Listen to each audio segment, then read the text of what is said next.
Bonjour, comment vous allez bien? Je suis content de vous retrouver. Vidéo numéro 12 de la série Le sens des chiffres sur la chaîne de l'Arbre phare. Vidéo 12, on fait le point. Mais après 12 étapes, il y a souvent comme quelque chose d'accompli. Alors voilà, je reprends ce que j'avais fait la semaine passée. Donc je pars toujours évidemment de mon carré sacré, les 9 chiffres, par famille de 3, 7, 1, 4, 6, 9, 3, 5, 8, 2. Le 9 étant l'énergie centrale, universelle, qui va se polariser en deux pôles magnétiques, 3 et 6, et qui va se diffuser sur toutes les autres sphères. Ok? Alors, la semaine passée, j'avais proposé de dessiner un cercle et en mettant sur ce cercle les chiffres périphériques, donc 1, 4, 2, 8, 5, 7, autour du cercle. Donc 1, 4, 2, 8, 5, 7. Et j'avais alors réuni par famille de 3 les chiffres 7, 1 et 4 et les chiffres 5, 8 et 2. Et j'avais laissé de côté les chiffres 6, 9, 3 parce que justement ils sont vraiment à part. Ils sont 6 et 3 sont les deux pôles magnétiques de l'énergie centrale 9. Donc je les ai laissés de côté. Et après ça,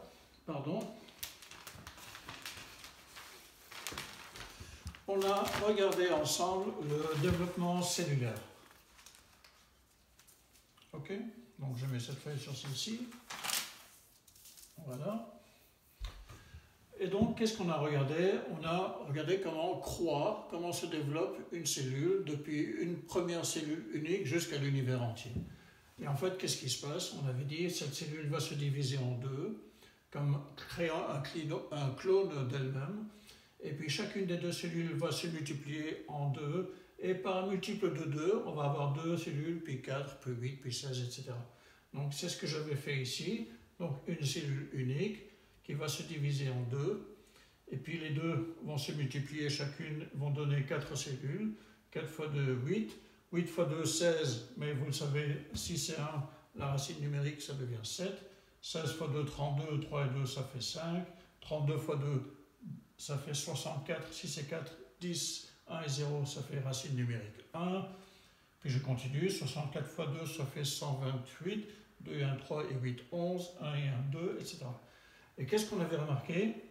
C'est que cette séquence 1, 2, 4, 8, 7, 5 se répète à l'infini. 1, 2, 4, 8, 7, 5, 1, 2, 4, 8, 7, 5, jusqu'à l'infinité de l'infini. Donc, cette séquence que j'avais déterminée est remarquable, parce que d'abord, elle se répète toujours la même à l'infini, et en plus, vous remarquez que n'apparaissent ni le 3, ni le 6, ni le 9, donc j'avais bien raison de les mettre de côté.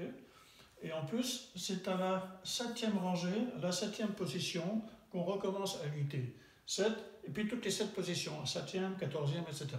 Parce que vous voyez que 32 fois 2, ça fait 64. À partir de la 64e cellule, chacune de ces 64 cellules va se développer d'elle-même et continuer de se multiplier, donner un organe, etc. etc. Ok? Donc à partir de là, qu'est-ce que j'avais fait?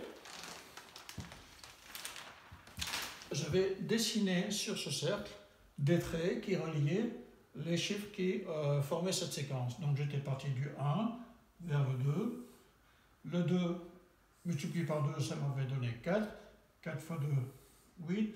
8 fois 2, 16, 6 et 1, 7. 16 fois 2, 32, 3 et 2, 5. 32 fois 2, 64. 6 et 4, 1. Je relie donc le 5 au 1. Et j'avais obtenu cette fameuse étoile de David parfaitement symétrique et harmonieuse.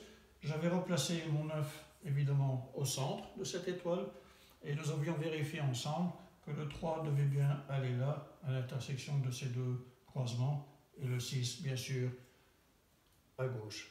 Ok? Voilà où nous en étions. Cette semaine, qu'est-ce que je fais? Je regarde de nouveau mon cercle, et je constate quoi? Que si je tourne autour du cercle de façon permanente, qu'est-ce que j'ai comme nouvelle séquence? 1, 4, 2, 8, 5, 7. Et puis 1, 4, 2, 8, 5, 7. 1, 4, 2, 8, 5, 7, alors que tout à l'heure j'avais 1, 2, 4, 8, 7, 5. Ce n'est pas du tout la même séquence. Donc je me dis, ok, j'ai cette nouvelle séquence qui apparaît directement à mes yeux. Qu'est-ce que j'en fais? Est-ce qu'elle a quelque chose de particulier? Eh bien, la réponse est oui. Cette séquence est même remarquable. Voyons ça ensemble. Je prends une nouvelle feuille. Donc, voilà cette nouvelle séquence. OK? Voilà. Une seconde, je vérifie qu'elle est bien à la bonne hauteur. J'arrive tout de suite. C'est très bien. OK.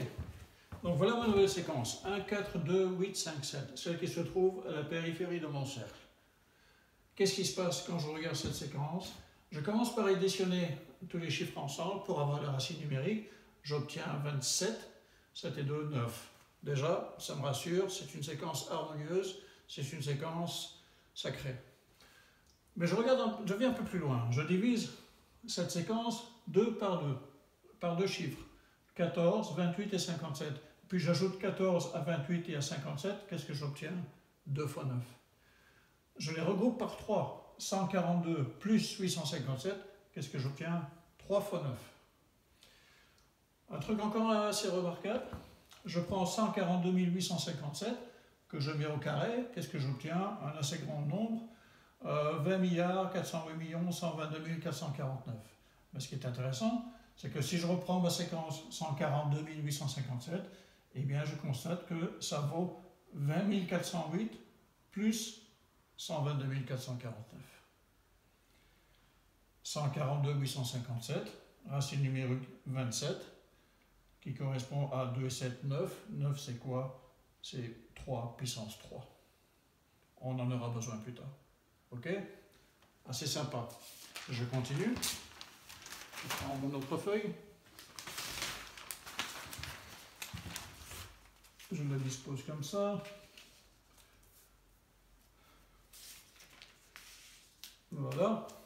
J'ai toujours ma séquence 142 857. Ok? Je vais plus loin. Je vais multiplier 142 857 par 2. Qu'est-ce que j'obtiens? 2, 8, 5, 7, 1, 4. Je multiplie par 3, j'obtiens 4, 2, 8, 5, 7, 1. Par 4, 5, 7, 1, 4, 2, 8. Par 5, 7, 1, 4, 2, 8, 5. Par 6, 8, 5, 7, 1, 4, 2. En quoi c'est remarquable?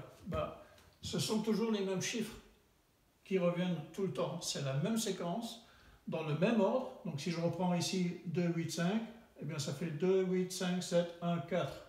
À partir de 4, c'est 4, 2, 8, 5, 7, 1, etc.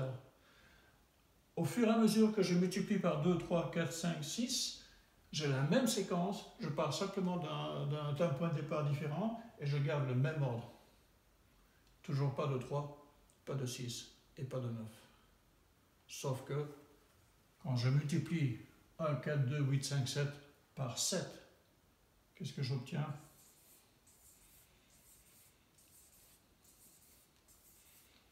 « 6 fois 9. Ça, c'est très intéressant. Je vous dirai pourquoi la semaine prochaine. D'ici là, passez un très très bon moment et gardez votre esprit bien éveillé parce que ça va nous mener bien bien loin. Je vous dis à bientôt. Ciao!